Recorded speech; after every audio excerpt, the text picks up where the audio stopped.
Very good evening, one and all. Respected faculty, resource person, participants, and all my dear friends.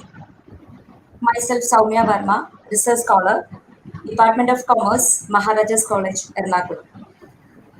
I warmly welcome each one of you to the webinar on do's and don'ts in research, organized by Research Committee and Postgraduate and Research Department of Commerce in association with IQAC, Maharaja's College, Ernakulam. Let us begin with a silent prayer.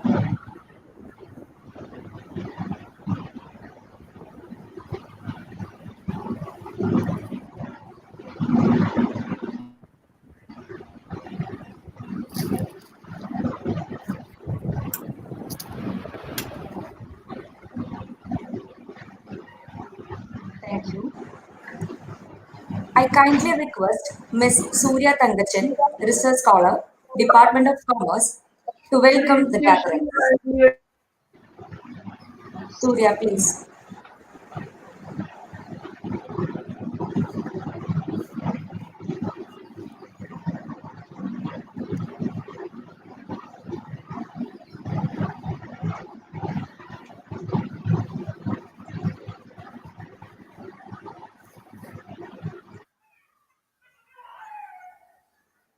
Hello, Surya.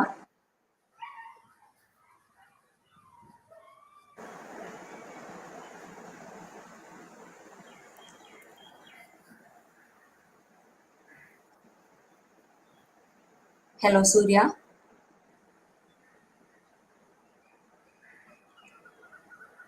Surya, can you hear me?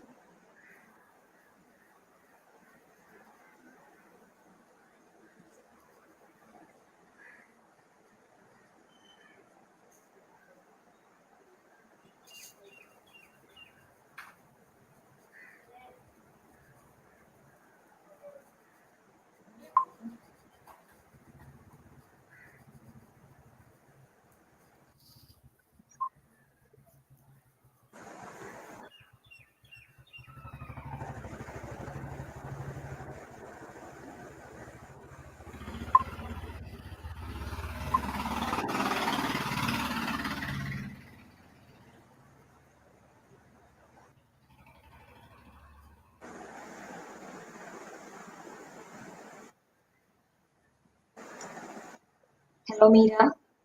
Are you available? Yes. Okay, I kindly request Ms. Meera Varghese, Research Scholar, Department of Commerce, to welcome the gathering. Hello. Sir, audible ആണോ? Yes, Hello, Surya. Surya, audible. Okay. Yes, you can start, Surya. Good evening, all.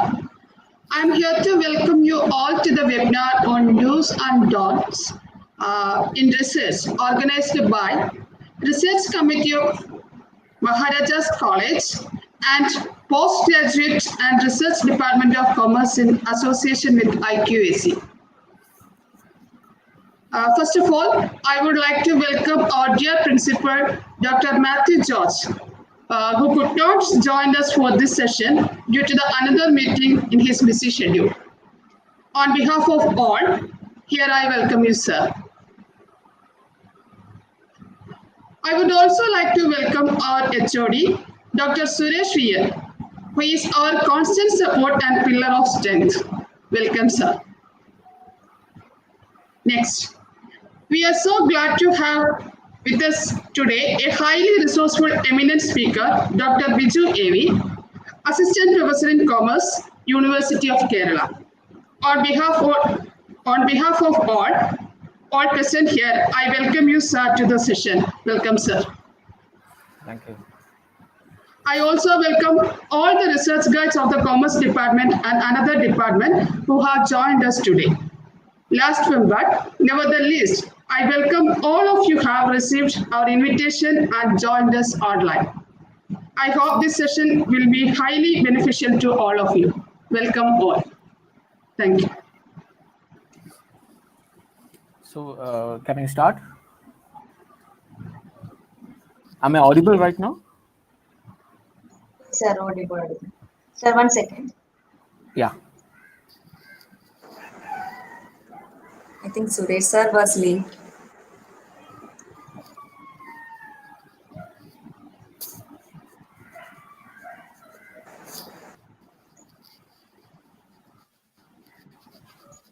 Hello, Meera.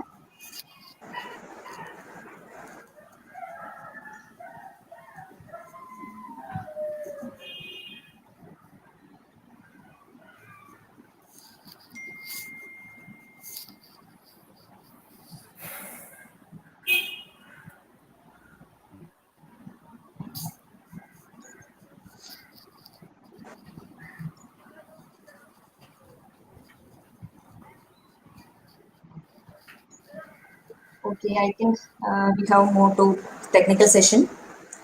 For handling the technical session on do's and don'ts in research, we have Dr. Biju AV, Assistant Professor, Department of Commerce, School of Business Management and Legal Studies, University of Kerala. He got PhD degree from University of Kerala and also had postdoctoral fellowship. Now, he is a research guide in the Faculty of Commerce at University of Kerala.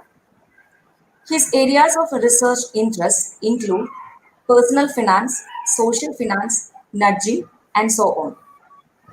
He published 6 textbooks for MCOM courses and had papers in high impact factor and cited journals. He is a trainer of ASAP, Government of Kerala, for the NSC courses. We are much privileged to have you, Dr. Biju AV. I welcome you, sir, to handle the session. Thank you. Thank you for the organizers. I would like to express my sincere gratitude to Principal Maharaja's College and Head of the Department, Dr. V.N. Suresh, and Research Guide, Dr. Vineet, for giving me an opportunity to have a section in the platform organized by the IQAC Maharaja's College, Ernakulam. So it is my great pleasure to have a session in the college where I worked in 2.5 years from 2011 to 2013. So thank you all. So I can start my session. Can I share my slide?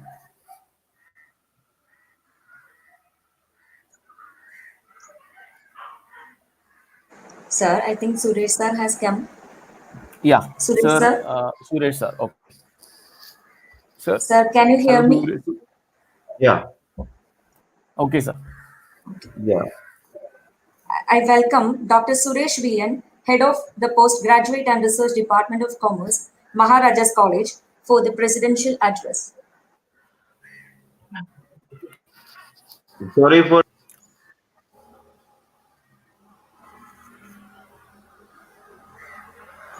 Good afternoon, everybody, and welcome to this seminar organized by Department of Commerce in association with IQAC and Research Committee of Maharaja's College.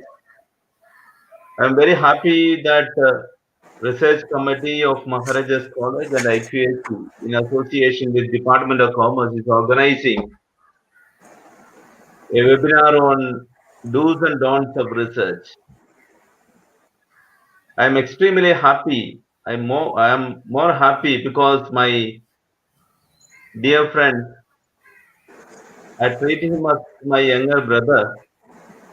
He is here to address you all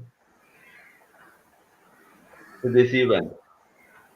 We know that research is the most happening area in today's world because there is an increased enthusiasm in higher education with respect to research. We know that nation's development is closely associated with innovation. The innovation is possible only if there is active research. We know that conventionally our educational institutions are concentrated more on dissemination of information or dissemination of knowledge. But creation of knowledge is one of the important aspects, is an integral part of higher education institution. Research plays a very important role in creating knowledge rather than distributing knowledge. Without having active research, whether it is basic science or in social science, we cannot develop new theories or we cannot test new theories. Theory building and theory testing are two important aspects of research. We know that theory building requires superior methodological skill on the part of researchers. See, our research scholars should equipped to have a better methodological skill. Theory testing requires not that methodological skill, but theory building requires more methodological skill. Theory building and theory testing are two important aspects of research. I sincerely hope that today's session will inspire our research scholars how to do research, how to identify a research problem, what are the aspects to be considered while they are doing research. We are all fortunate to have Dr. A.V. Biju with us to deliver a talk on do's and don'ts of research. He is from Commerce Fraternity. He was with the Department of Commerce of Maharaja's College in 2011 to 2013. He is very close to my heart. I sincerely welcome once again to Dr. Biju for this session and also the participants across Kerala. There are overwhelming response from research fraternity in social science to participate in this particular seminar. I welcome one and all to this program and also the coordinator of this program, Meera Varghese, is our research scholar, then Saumya, then Surya Tangachan, for actively involved in coordinating this program. Thank you all. I wish all the very best to this program. Thank you and thank you very much. Thank you, sir.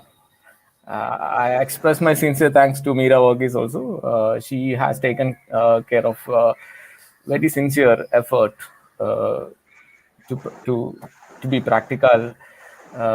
Such kind of research scholars are good for the research center like Maharaja's College. So I express my sincere thanks to Meera Varghese, the coordinator of the seminar, and I express my sincere thanks to Soumya Verma and Sonia Tankachan, and my sincere gratitude to Dr. V.N. Suresh, the head of the Department of Commerce and my mentor. I am always liked his leadership skills and his knowledge. So thank you all, and I welcome welcome all the participants who wanted to watch this session.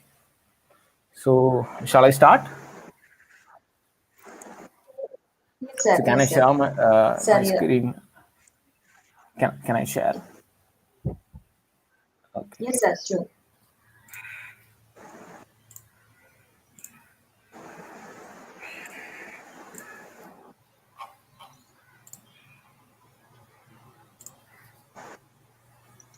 Is this visible? Yes, sir. It Okay. is visible. So the topic I had chosen is do's and don'ts in research. Actually, the do's and don'ts is up to you, the research scholars, to take it. It's my presentation. I uh, I concentrated on my views. My views may be your dawns, and your dawns may be my views. So it's like a biased. Sometimes my views are biased. Sometimes my dawns are biased. So take as a spirit of uh, knowledge sharing.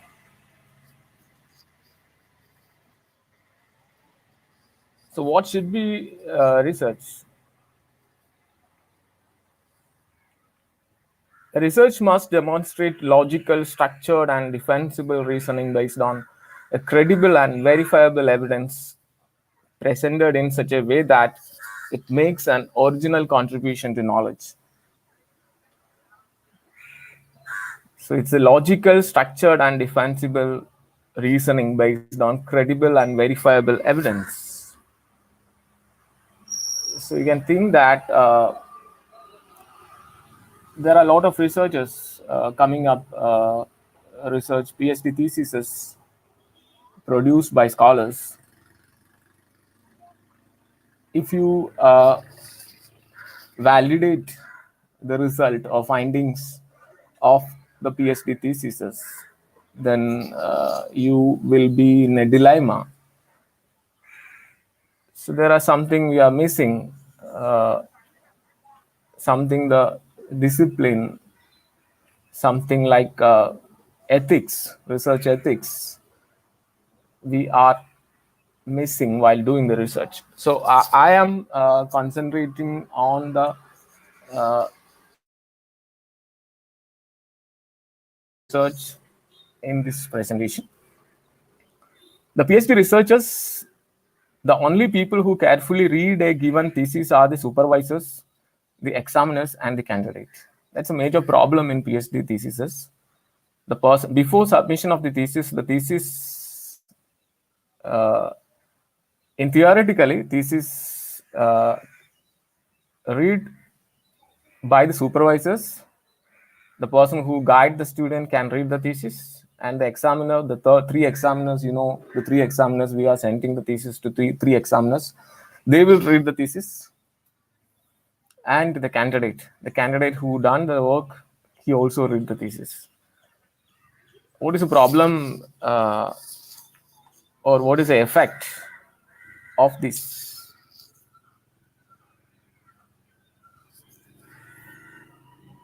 So why should I do research? Why should you do research? Research, there are two types of drives to do research: internal drive, research interest. Some people are internally motivated to do research, sense of achievement, fulfillment, curiosity.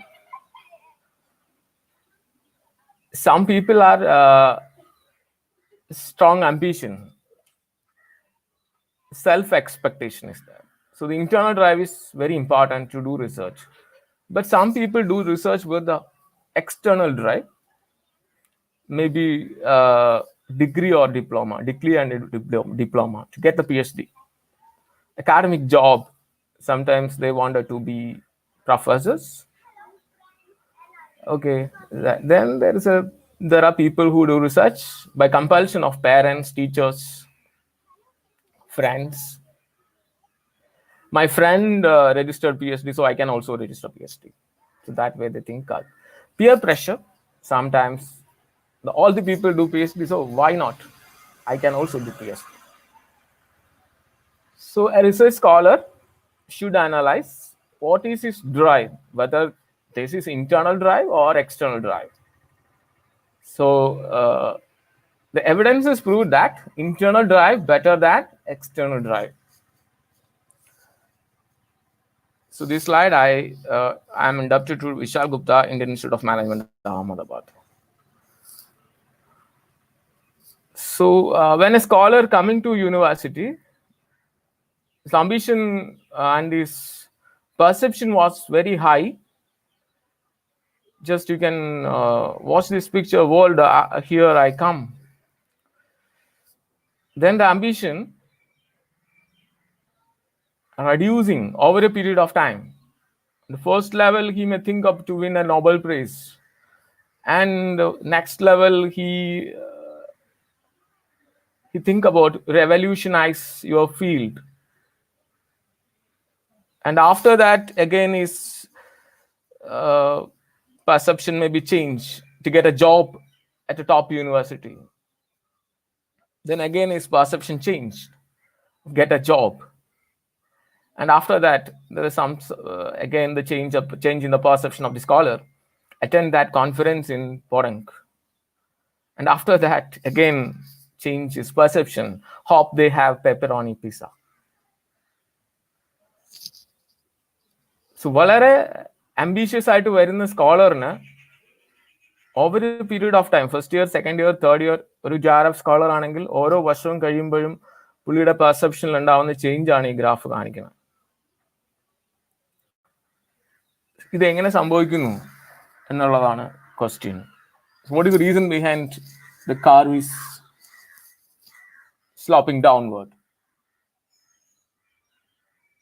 There are factors which influence. Sometimes the supervisor may be not good. Sometimes the university he registered is not good. Sometimes his topic is not researchable. There are many issues, but this graph is theoretically proved, and if you conduct a PhD on this PhD scholars, you will get findings based on this graph. So, outline of my presentation. So, I am from a commerce faculty, so my examples all connected with the commerce.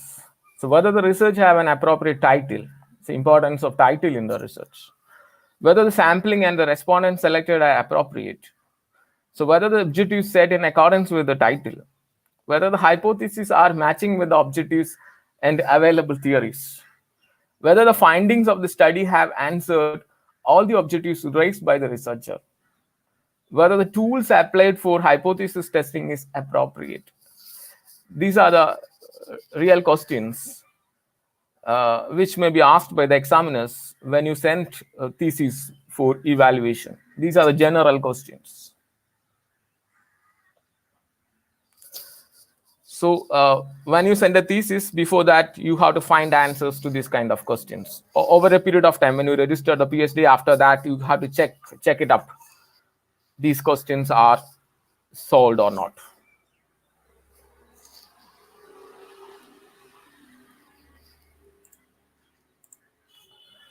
So I will address some PhD discomforts also.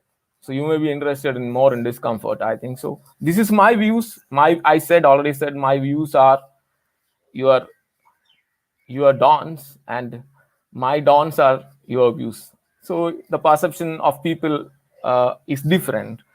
So you have to take the rational one. Okay. So are the PhD supervisors being monsters or mentors? The PhD disasters, how to avoid them? So there is a relationship between the supervisor and the scholar is essential. There are always supervisor and supervisee relationships that just don't function or function. So some guides and some students are closely related and they will get a benefit out of the guide. But unfortunately, some scholars and some guides are in fight or in conflict. You might have experienced all these things. Are the supervisors being available and skilled to supervise the scholars? So whether the supervisors are available in the university or college, whether your supervisor is busy all time, whether the supervisor is skilled to supervise the scholars, that's very important. The supervisor should be skilled enough to supervise the scholar. Are the supervisors being real supervisors? Sometimes a supervisor is there and the other supervisor who guide that particular student. So you might have experienced these also. So are the supervisors being real supervisors? Are the JRF scholars justify their scholarship funds in their work? So, one person got JRF, and 5 years he or she will be benefited from the scholarship from the UGC. So, whether they utilize these funds for productive purpose. Will the UGC benefited out of the funding to JRF scholars in terms of good papers and work outcomes? So UGC's emphasis on the fellowships, and the UGC is giving scholarships to JRF scholars. So whether the UGC or government is benefited out of the work done by the scholar in terms of paper and his research findings, it's again another question. Whether the university and research center supports the scholar in terms of research infrastructure. So whether the research infrastructure is good. Some universities, the research infrastructure is very good. So you can compare the infrastructure. Are the PhD findings produced are good for policy decision making? So there are a lot of PhD is been producing across the state of Kerala, and many universities, Kerala, Calicut, MG, Kannur University, producing PhDs. So any policy maker, means government planning board, or any government agencies or corporates taking the findings of a scholar, do you have any experience? If not, why they are not taking these findings for policy decisions? Because a JRF scholar, he is getting around 40,000 per month. That means 3,60,000 per year, and in 5 years, it's more than 15 lakhs. So the 15 lakhs or 16 lakhs the government is spending for a JRF scholar to produce a research outcome. So why not the government is not able to take his findings?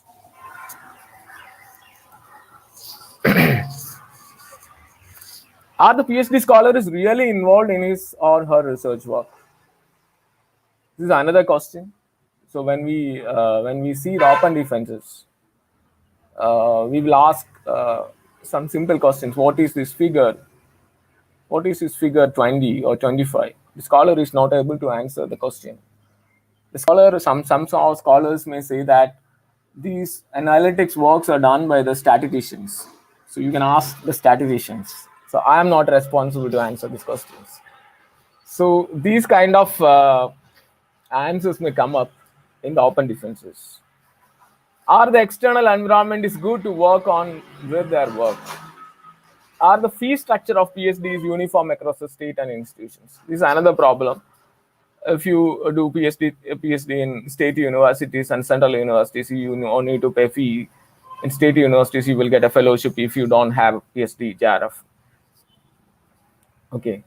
So in some institutes, if you don't have any fellowships, you have to pay fee of 80,000 or 1 lakh per year.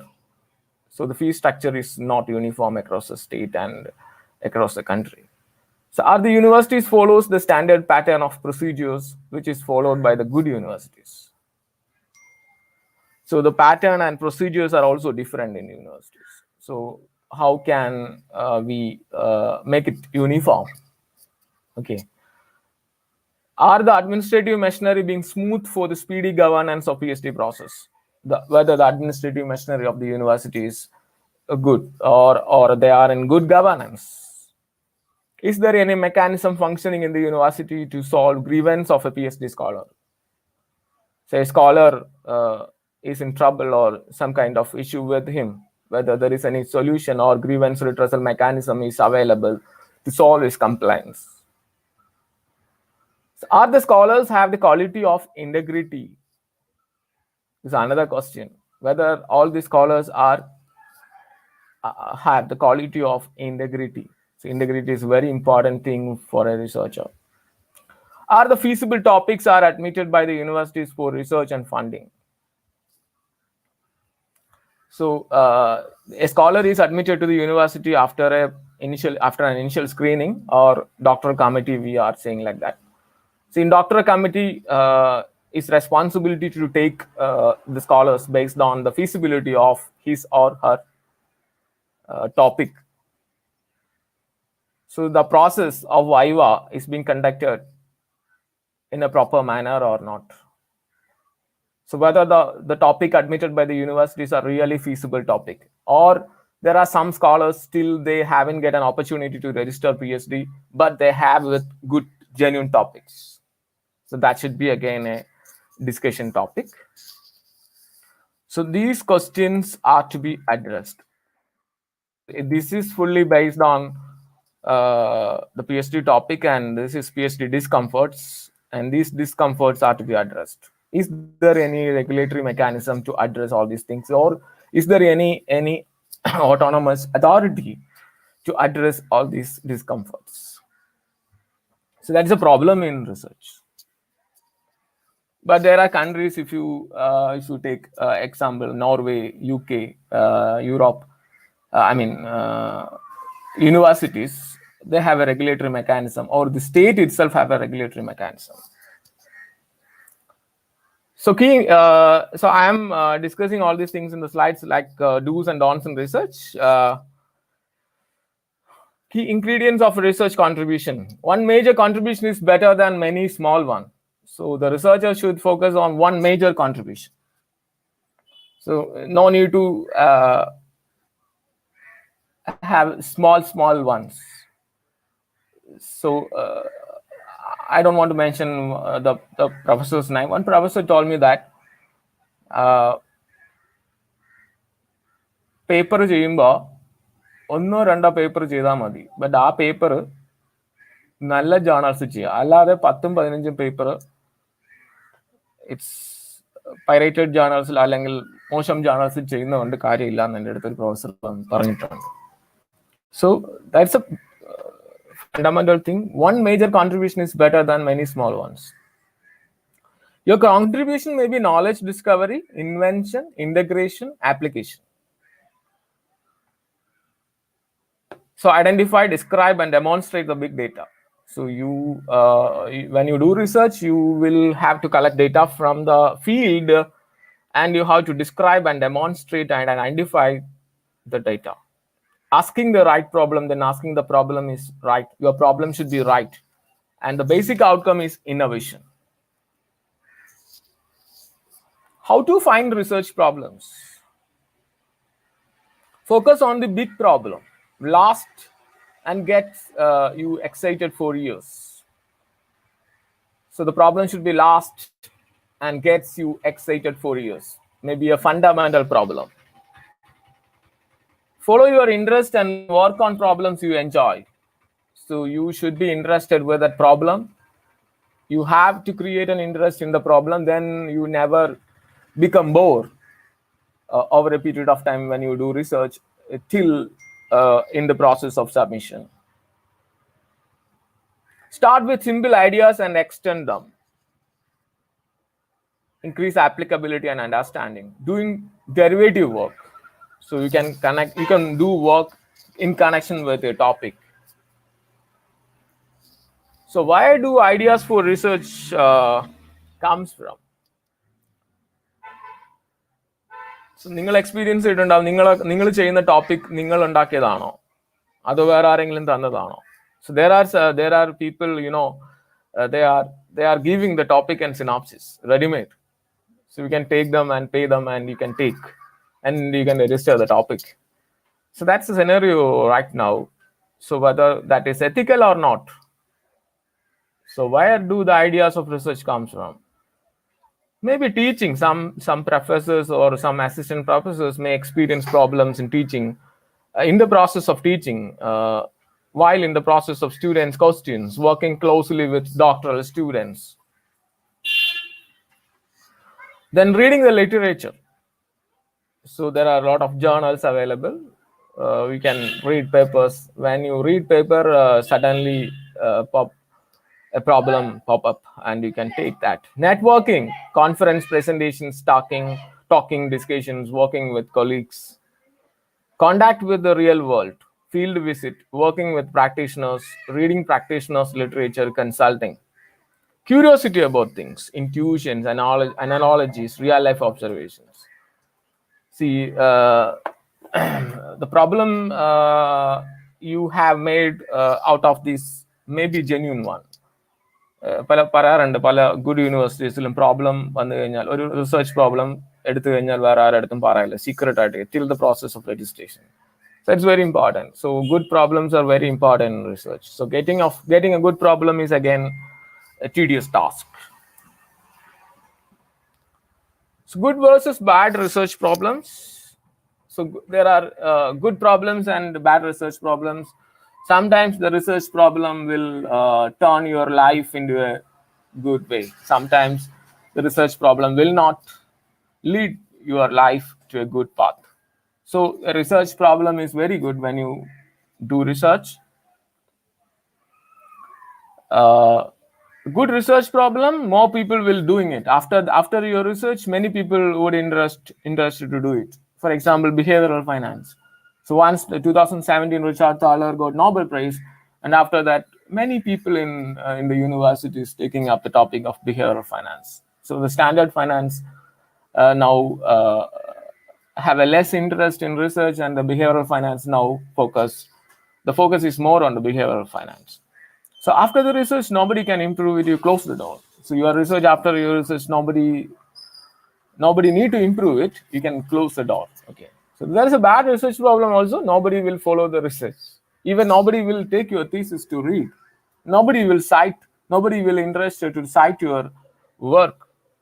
So that is the impact of bad research problem. Nobody really cares about the research. Principle of high aim accept low. So you should have a high aim. Do not patch a small hole left by your leading researchers. Find a more fundamental problem which may have long impact. So you have to take a problem which is a fundamental problem which may have a long impact. Then accept low. If it is difficult to find fundamental problem, then we need a compromise. Advice from professor's colleague is important. You can take the advice of your professor while in the process of taking up problems. No issue on that. So definitely there are many mediocre papers published.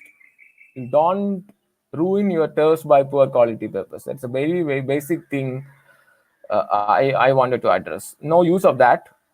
If you prepare or if you publish paper in less quality journals, read selectively highly cited papers and papers from first-tier journals and top-ranked conferences. So these papers only you can read. All other papers you don't need to read. Learn to appreciate good purpose and criticize the poor purpose. So that is a quality of a person, to learn to appreciate good purpose and criticize the poor purpose. So these are the logic reasons for empirical researchers. You can generalize the result. That is the logic behind the empirical researchers. So I can skip this slide. Qualitative and quantitative research. There are two types of researchers.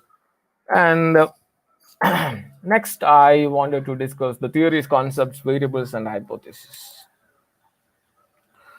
Theories are very important in research. So when you prepare thesis, you might have included a chapter called theoretical framework. So theory summarizes established knowledge in a specific field of study. A theory in the social sciences is never a deterministic statement.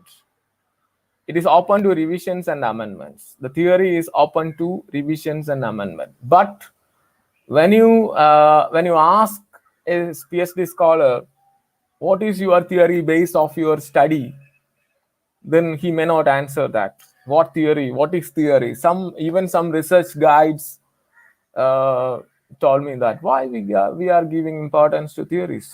What endana theory ennu polum pala aalkarum choichittu. So there are theories are very important in research. So micro, meso, macro level theories. So for example, in capital asset pricing model, Modigliani Miller approach, efficient market hypothesis are theories. So theoretical framework is a basic fundamental process in which a research scholar can start his research work. And from the theory, he start research subject selection. And after that, he can identify the method. And after that, evidences collection, then data collection and interviews, data analysis, and finally, you can prepare the work. One incident I can remember from an open defense in our university, a candidate is presenting pre-submission seminar and they study on the micro enterprises and self-help group in Kerala. The majority of our respondents are male person. This example is a hypothetical example. Are male persons. So in Kerala, majority of the entrepreneurship self-help groups in Kerala are run by males. So his findings: majority of the self-help groups run by male people. So this is right or wrong? So self-help groups or micro enterprises run by male people in Kerala. So the gender status of the scholar is the male people are dominating in the self-help groups. But in theory, says that Kerala model self-help groups is popular in the country, and it is run majority by the female population. So unfortunately, the candidate have opted for convenient sampling method, and he or she was in trouble with the questions about the gender status of his or her study. So the result contradict the existing theory. That's a problem. This problem may lead to the rejection of the thesis. So without the candidate gender status violate the existing theory. This may be a reason to reject the thesis. So the theory, existing theories are very important. So when you have findings, you have to check whether the findings are violating the existing theory or not. So whether the findings are violating the existing theory, you have to prove it with a proper database. Whether your data is not strong, again, there is a question by the examiners. Your data is not strong enough to prove the violation of the theory. Then steps for the selection of topics from theories. So just I would like to say one example how to find topics with the theories. So first of all, you have to understand the theory. You have to read the theory. For example, nudge theory is a behavioral finance theory which have wide applications in all sectors. So the theory which was propounded by Richard Taylor, but after that the theory has been widely used by the government of India for many projects. And even the nudge theory has been used by fintech platforms like Google Pay, Amazon Pay, and it has been used by many credit card companies. So you can take a topic of nudges in finance, and you can find what are the applications of nudge theory in finance, and you can make a topic. But this topic has already been registered. So this is a way in which you can select topics based on the theories. So first of all, you read the theory, and after that, make topic which has been generated from the theories. So again, there is 7 controversial investing theories. So these theories are controversial theories in finance, because these theories based on some assumptions, and these assumptions may not be success in all situations of the market. First, for example, efficient market hypothesis. So it was propounded by Eugene Fama, and this theory was proved that this theory is wrong. And this theory was found by Eugene Fama, but there are people who proved that this theory is wrong, and this theory is a foolish theory.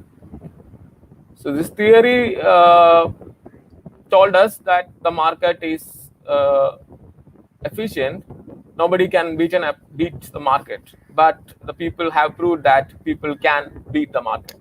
The Warren Buffett have proved that he can beat the market. So 50% principle. 50% principle means it's another theory, foolish theory in finance. So once a stock, for example, once a stock is upward 20%, and the very next day the stock is downward, will be downward. Its price will get down 10%. So 20% കൂടിയിട്ട് 10% correct. So 50%. Again, this is not proved. Greater fool theory.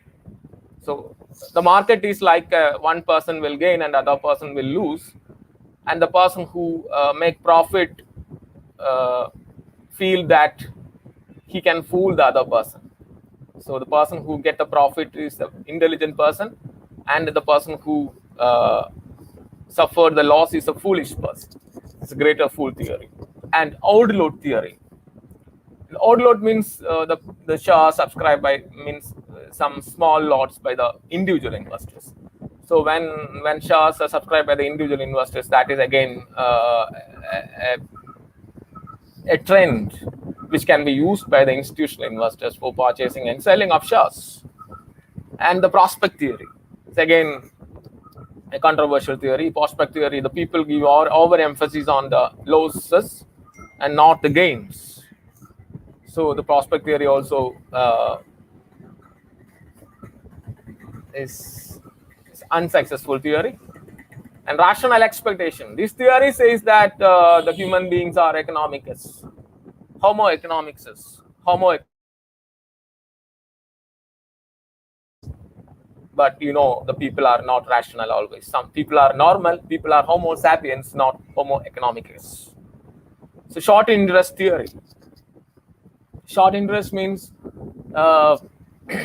means selling of shares without owning it. Short interest, we can do the short selling, sell future, sell options, we can do that. So short interest is another making another trend for decision making. So these theories are controversial. You can do research says that this theory is wrong with proper data backups. So there are researchers have down to challenge these theories. It is also important to remember that no unified theory can explain the financial world well. So you can take use of this principle and do challenge the theories with proper data backups. So we can challenge the theories. So importance of theoretical framework in research. So theoretical framework is very important. You should include the theoretical framework in the research. So recently, can you find a research thesis which do not have a theoretical framework? Recently, one examiner asked, "Where is your theoretical framework?" to the student. So theoretical framework is a must, but we can find some thesis without theoretical framework.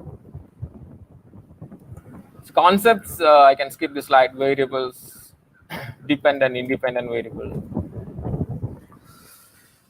So I can focus on some don'ts right now.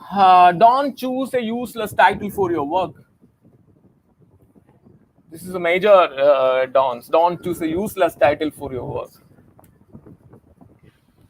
So again, there is a difference between research area, research topic, and research title. When you ask a scholar, what is your research?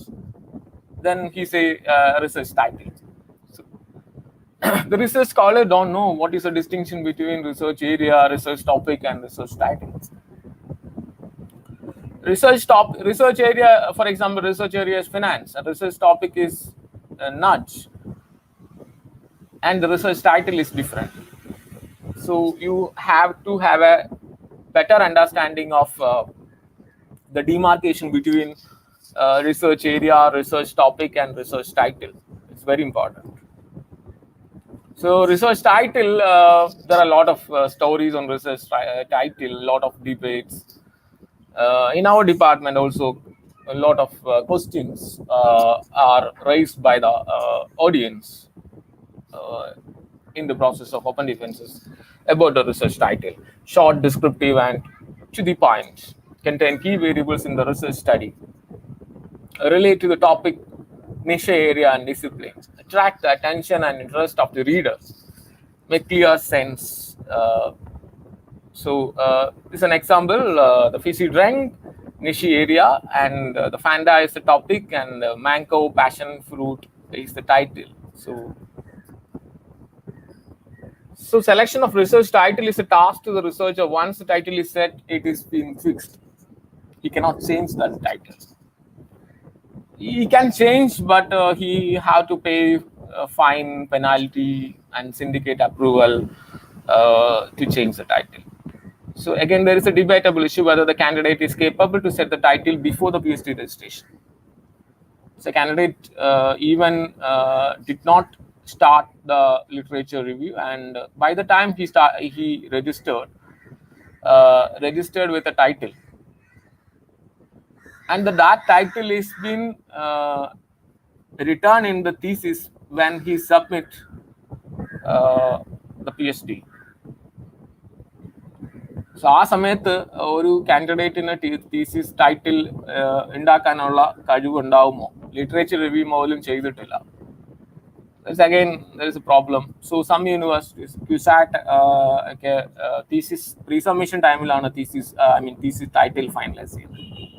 So there are universities, Kerala University itself, the thesis title adime set cheyunu, pinne adinu shesham registration order kitti shesham the candidate start the literature review. So it's a problem for the researchers as well as the entire community, research community. So the title, when and where the title has to be fixed. Things to be considered. The title plays a key role in helping people find your work in the first place and then convincing them it is worth reading or downloading. So your title is very important. Somebody alkar Google Scholar, Web of Science title vechittarikkum citation varana. So your title is not apt, you did not get proper citations in Google Scholar, Web of Science and Scopus. So when you set the title, you have to be careful, and your keywords are very important, and your title is very important. So there is a book which says about how to set the title, and it was published by Springer. And first step is to look seriously, critically, and comparatively at a range of possible alternatives. So there should be alternatives. You have to set at least minimum 10 titles. So before registration, and you have to check it, and you have to search it, the title in the Web of Science or Scopus or Google Scholar. And what is outcome will come up after you type your title. Your related work would come up, and you can check it whether you will get cited by the people after the research is been published. So out of the 10 possible titles, you can take the best title after that. So the title setting is very important in research. So I would like to say one example. Recently, I have experienced one thesis, and the thesis, it's a hypothetical example. Thesis have a word of safe havens.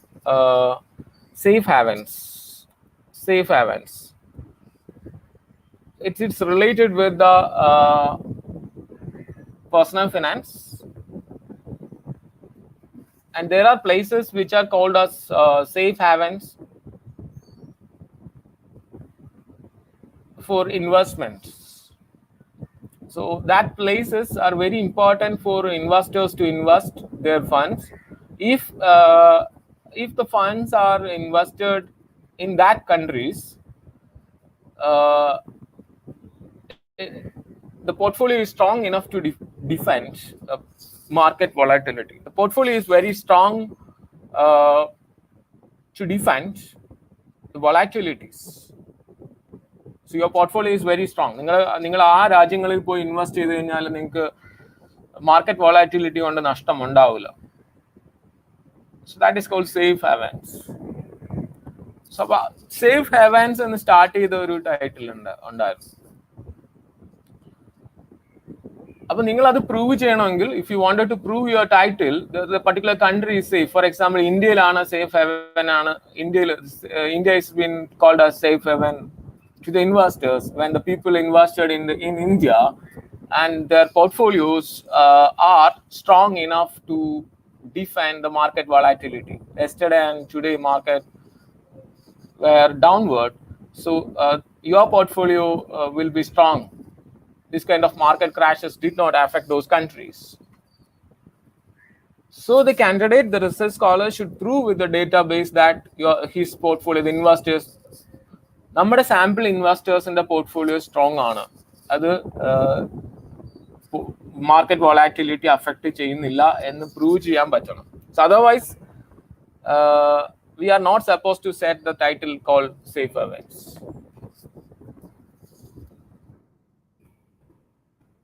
So some studies title noted that so and so a case study approach. Okay, so but we could not find any of the case studies mentioned in the thesis, but the title is shown as case study approach. Candidate in the ടോപ്പിക്കില് തീസിസില് ഒരു case സ്റ്റഡിയും ഉണ്ടാവില്ല, but he mention that case study approach. What is a case study? Case study means the method of study is especially useful for the trying to test theoretical models by using them in real world situations.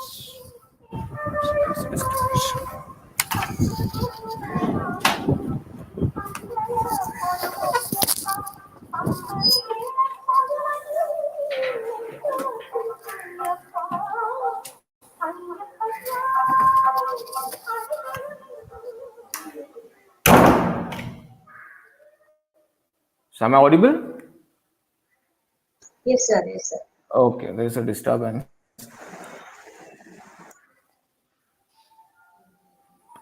So this method of study is especially useful for trying to test theoretical models by using them in real world situations. For example, if an anthropologist were to live amongst a remote tribe, their observation might produce no quantitative data. They are still useful to science. So there are theories which are being proved with the help of case study. So case study we can use for proving of theories with cross-sectional data. That means a strong examination of a particular variable. So, but you know, some scholars stated this topic as so and so a case study approach, but we cannot find any of the case studies in his or her research.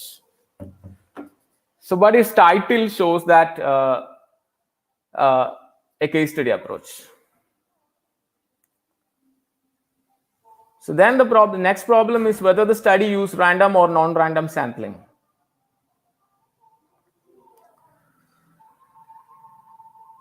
So this again there is a problem in our university. Random sample or non-random sample. There are a lot of questions raised by the examiners in open defenses. You sample random or non-random or so what is the issue behind this random or non-random samples? In non-random samples can we use parametric test? So another question. So non-random sampling parametric test use ചെയ്യാൻ പറ്റുമോ? Yes, we can use parametric test after testing the normality of the data. If the data is normal, it's okay to use the parametric test, but it is very difficult to get the data normalized when you use the non-random sampling. That is a fact.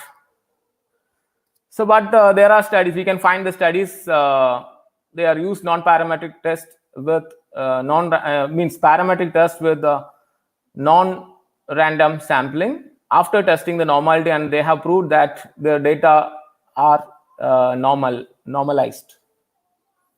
So it's a questionable one. You know, it is very difficult to prove their normality again. So, but when you send the papers in some good journals, they will ask for the data. So that time they will check it up whether the data is normal or not. So is random sampling is used in qualitative research? Certainly can be, and for some reasons as quantitative research, if you don't have any random sample, then you cannot generalize to a broader population. So random sampling is best for generalizing the data. However, it is often the case that in qualitative research, we are interested in generalization. You know, the fact that in qualitative research is very difficult to generalize the data. So some journals are not interested in qualitative data. They cannot be in a position to generalize data. That's why they won't take the paper when you work with qualitative research. Otherwise, they can prove that the data are original in nature. So it is better to take random sampling, so that the examiners are saying that it is better to take random sampling and better to do parametric test in research. But of course, we can do because in every cases, every situations, we are not able to do random samples. So an online survey of 1,000 citizens from a country for a qualitative research, which sampling method should I use? So if the citizens are homogeneous, we can use simple random sampling method. But if the citizens are not homogeneous, stratified sampling should be used. But there is a trend that nowadays we can see a lot of researchers. The people are taking stratified random sampling, even though the population is homogeneous. So it's a style of sampling, stratified random sampling method. Even though the population is homogeneous, they will use the stratified random sampling method. So again, the problem with the structure of problem with the design of the research. So some studies we can find that even completely miss the genuine respondents. So commodity derivatives are studying without considering the traders who have demat accounts. Any logic on that? So there are people who studied commodity derivatives, and these commodity derivatives are studied with some traders or farmers. They have taken off some samples, and they don't have demat accounts. So grievance redressal mechanism of banking ombudsman. Findings emerged without proper addressing the cases settled by the banking ombudsman. This banking ombudsman is an authority who is responsible to settle the grievances of banking customers. And when you do research in banking ombudsman, we have to analyze the case by case and how they settle it, what time to take for settlement, and what are the factors to be considered while settling the cases. So that are very important, and we have to do a case study based on that. So otherwise, if you take the normal customers which don't go for banking ombudsman, it is very pathetic when you do research that kind. So another problem is hypothesis. Hypothesis is a very, very important problem in research. You know, hypothesis,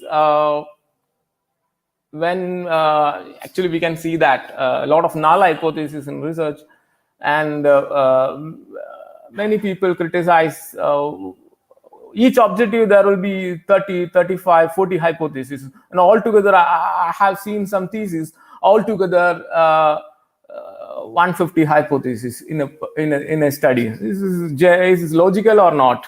So again, we need to in the manuscript we need to show null or alternative hypothesis, null or research hypothesis. Again, it's an issue. So hypothesis and assumption is made on the basis of some evidence. It's a logical guesswork by the researcher based on the existing theories. This is the initial point of any investigation that translates the research questions into a prediction. It includes components like variables, population, and relation between the variables. So hypotheses are the assumptions which should be generated from the theories. So theory leads for the hypothesis. So just for example, if you are taking a topic, smoking habits of college students, and if we state a hypothesis that there are no students who smoke in the campus. It's a null hypothesis, but we should not set that kind of hypothesis. We know that there are students who smoke in the campus. So it should be based on the theories. So nowadays we can find that many of the hypotheses just simply state it's null way. There is no relationship, there is no agreement, there is no possible. Okay, so that is again unethical.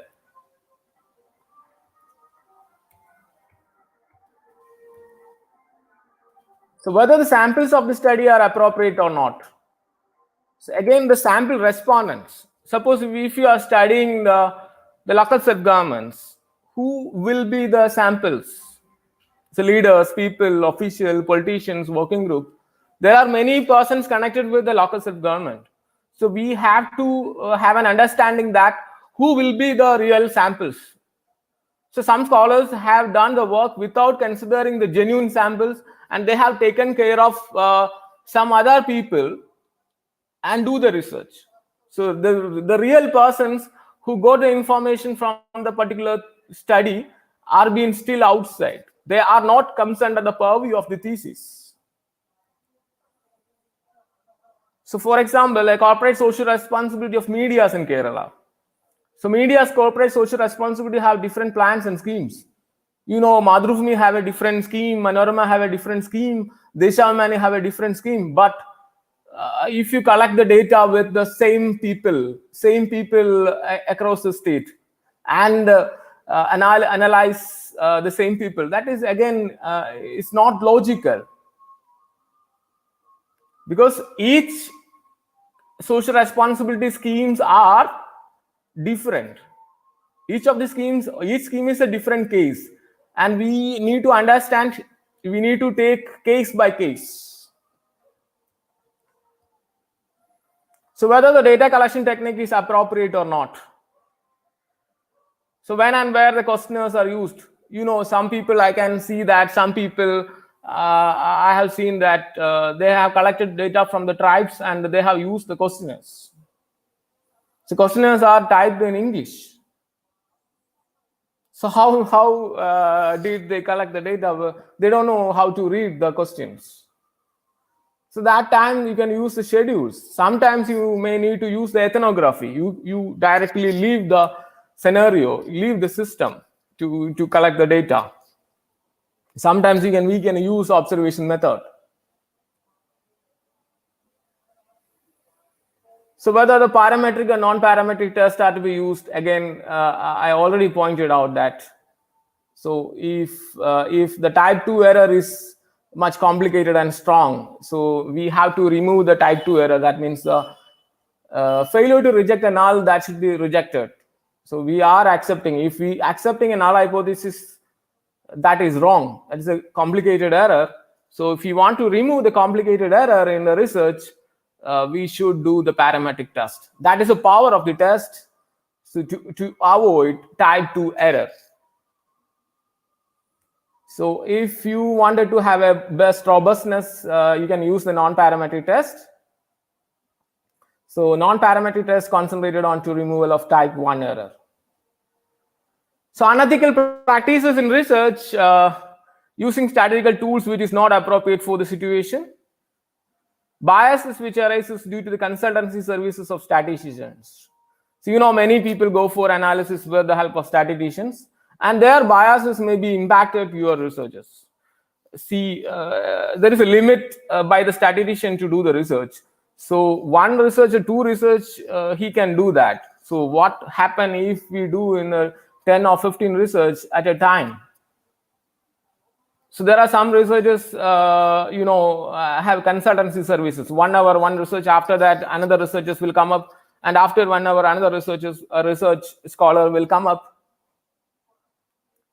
So that's again another problem. Sometimes even from the title of the research to the conclusion part done by the statisticians, means the end of work are done by the statisticians. So the student is free, and he can give money to the statistician, and statistician will do the end of work using some without our theoretical model by the researcher. So there is no theoretical model, but the researcher use structural equation model approach to prove the hypothesis. And I would like to point it out that there are theses, they have used the census method, but they have used the hypothesis and models. But the type of data collection was census. Data manipulation and cooked up data sets without data collected from the field. So data manipulation and cooked up, just the candidate is filling up the data. Outright sale of thesis work to some person for an agreed amount which is predetermined in advance. So another problem, online data analysts are there.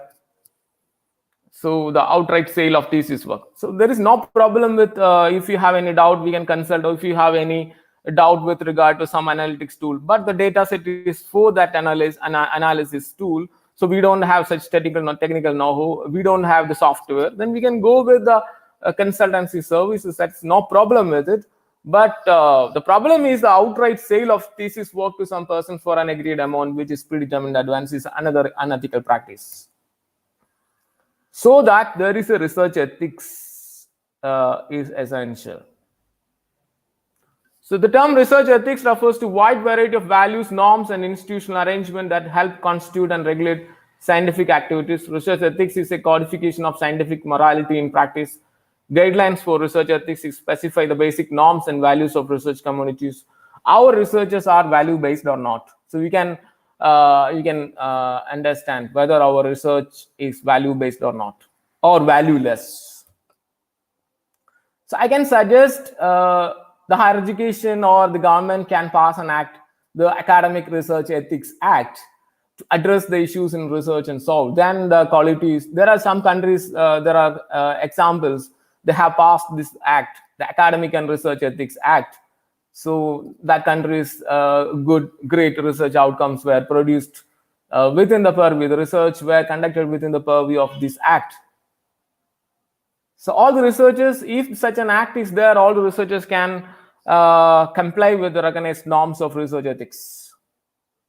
So the freedom of research is also very important. Autonomy should be given to the researchers. And at the same time, data protection is needed, restriction on the reuse of data. Now there is no restrictions. If one research scholar collects some data and the same data will be used by the other research scholar for his research or some other papers. So the respondent is not informed that his or her data is used for the multiple books, for the multiple journals. So that's another issue. The confidentiality of the data is another issue. So research environment. So research environment is very important. If you worked in a university or college, at college have a good academic environment to have a discussion of the topic and to understand encouragements, experience sharing. It's very important so that IIMs and IITs and JNU-like institutions producing good, great research outcomes rather than the state universities, because they have such an ambience to discuss and deliberate the things with the scholars and professors. So each colleague is a teacher in research. So don't hesitate to ask the doubts to other people. So we can ask the doubts to other people, and each colleague is a teacher in research. So innovative research is very important, resolving controversies, pulling together a fragmented area, examining underexplored phenomena, examining well-researched phenomena with a new lens. So challenging firmly held assumptions, introducing new methods and instruments. So it's better to read and read critically to find new solutions and new problems and have a research on these areas.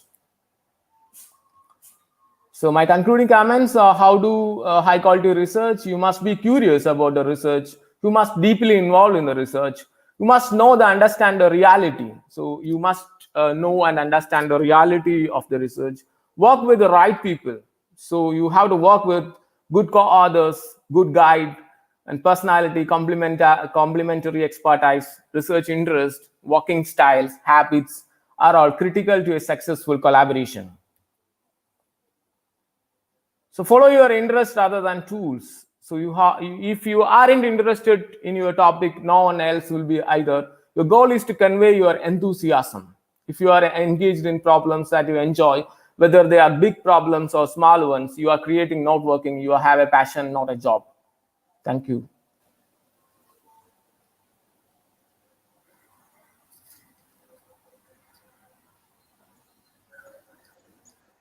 Sir, now the session is open for discussion.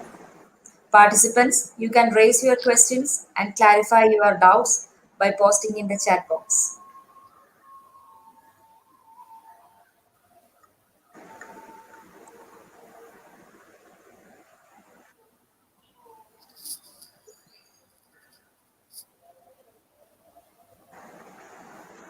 Yes, yes. Hello, sir. Biju, sir. One question is that from Sony is why normality of data is important in analysis, and what is the relevance of random sampling? See, I already explained that the power of the test. Normality is the power of the test. So when you check the normality, you have all right to remove the type 2 error. So that is why the random samples are being preferred, because if you have non-random samples, you cannot if you have non-random samples, you are not supposed to, you have to check the normality test again, and if the data is not normal, then you have to use the non-parametric test. So the power of the test, sometimes you are not able to test the not able to do random samples, so we can use the non-random samples or convenient samples. Then we can test the normality test. If the data is normal, we can use the parametric test. So the parametric test is the powerful test. We can eliminate the type 2 error. That's it. Okay, thank you, sir. So the next question is by Mini MB. Is it possible to use a theory in a review paper? Theory means the theory has been propounded by some other people, so you can cite that theory in a paper. Okay, sir. Thank you.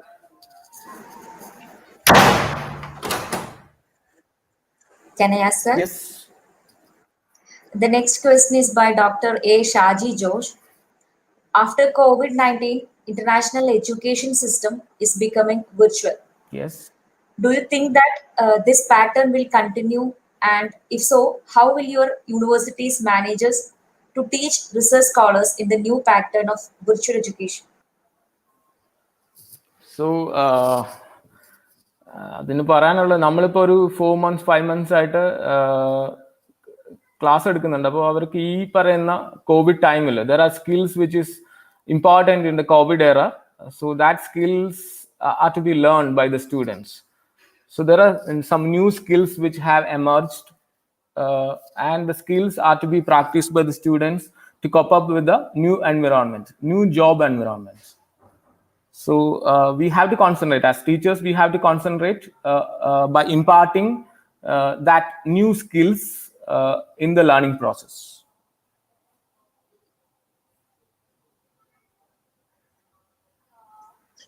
Yes, sir. Thank you. Sir, another question is that do you support the use of positivism in social science research? Can you explain it? Yeah, of course. We can.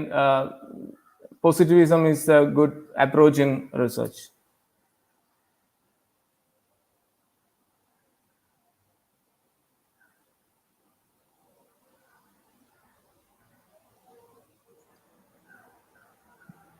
Hello, sir. Yes. Sir, another question from Sony.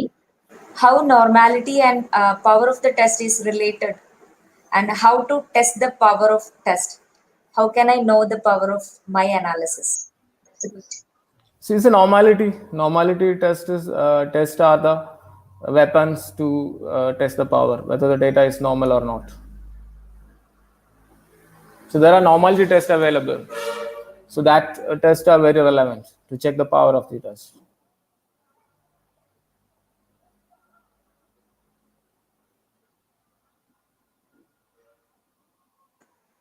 Any more questions from participants?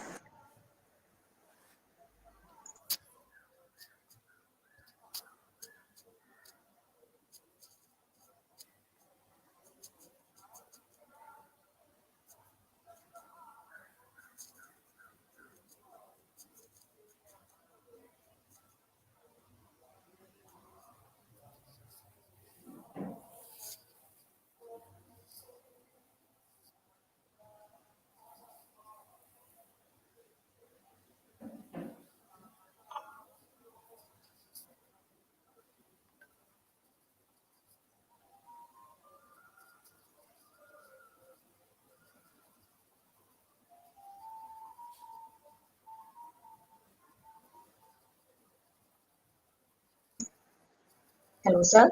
Okay. Sir, question is that what research paradigm is ideal for social science research? So in social sciences, many research paradigms, there are many approaches, case study approach, qualitative, quantitative. So when we select an approach, we should be an innovative, and that approach will give findings which are very effective in nature. So നമ്മൾ എടുക്കുന്ന approaches വളരെ correct ആയിരിക്കണം. ആ correct ആവുന്ന approaches ഉണ്ടെങ്കിൽ മാത്രമേ നമ്മുടെ research findings സൊസൈറ്റിക്ക് യൂസ്ഫുൾ ആവത്തുള്ളൂ. So it is not like a cooked approach, cooked method, cooked data to do research. Researcher is always in genuine interest to do the research. Then automatically the good approach will come up based on reading, learning with discussions with other people and all. So genuine interest ആണ് ആദ്യം കാണിക്കേണ്ടത്. It's not like artificial interest.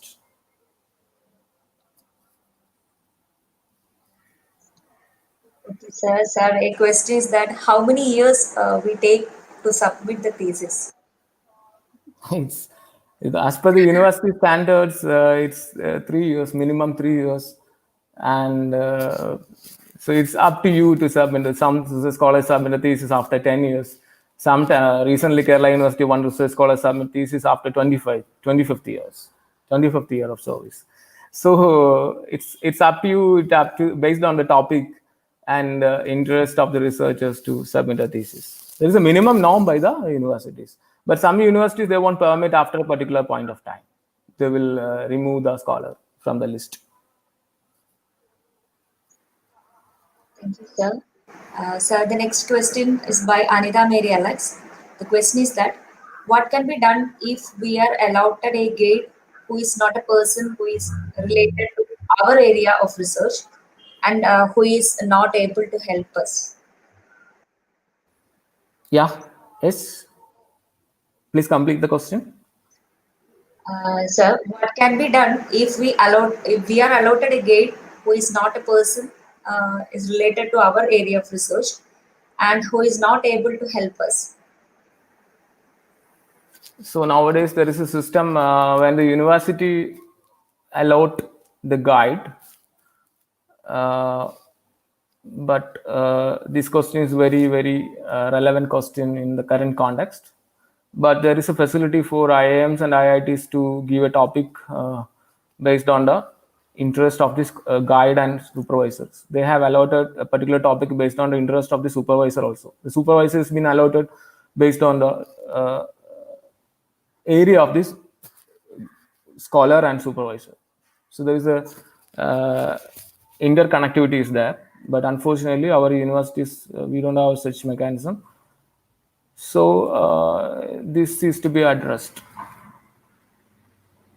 by the academicians. Okay, sir, thank you. Sir, there's a question that how epistemology and ontology are important while conducting social science research. Can you explain it? You see, it's beyond my topic.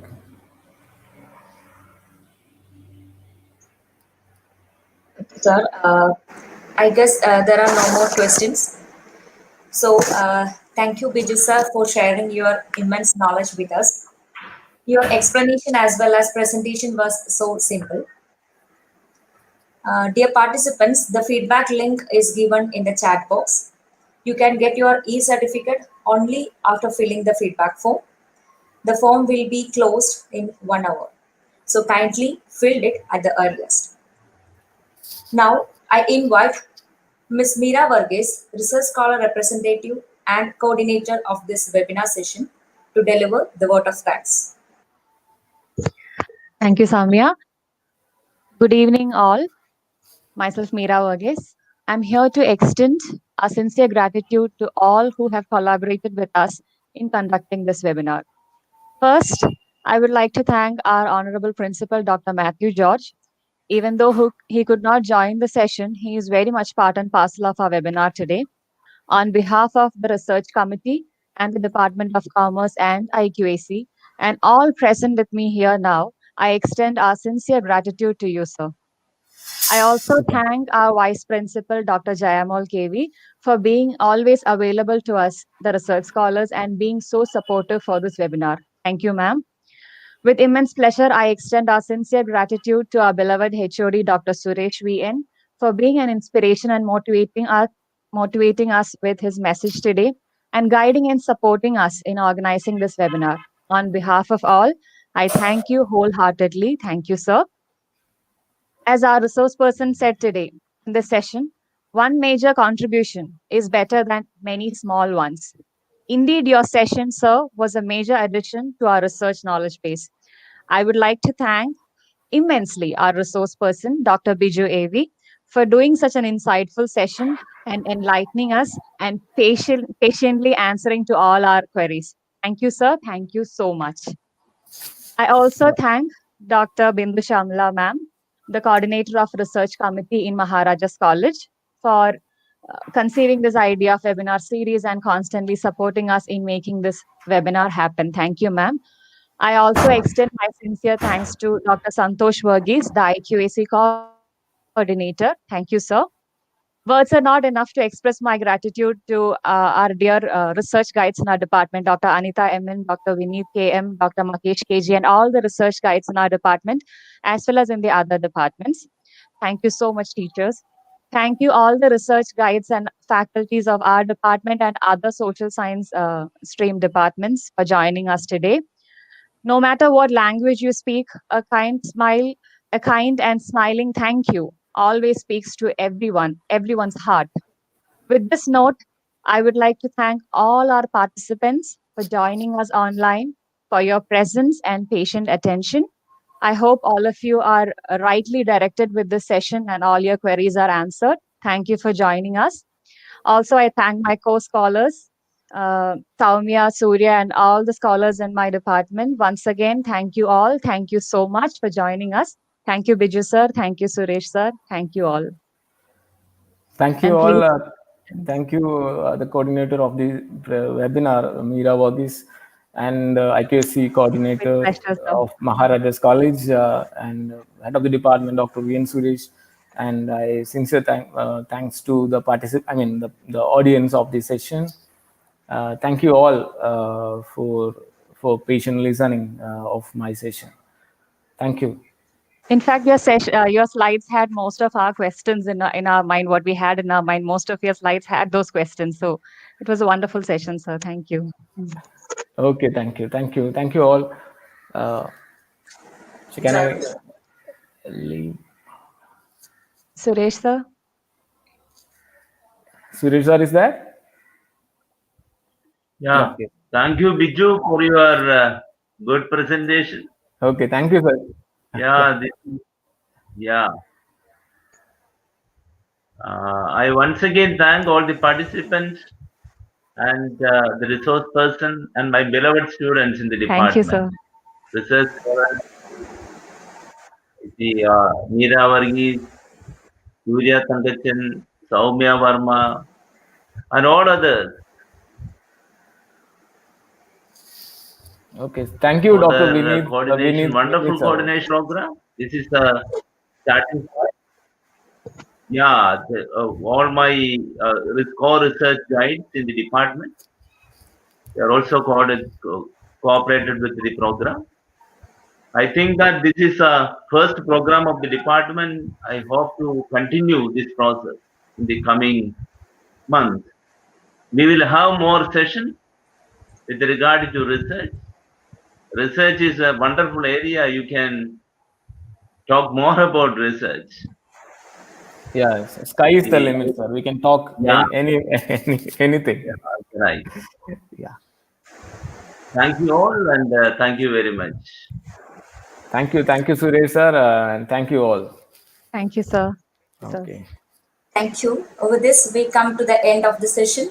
And I thank you, each one of you, for your active participation. And once again, thank you all.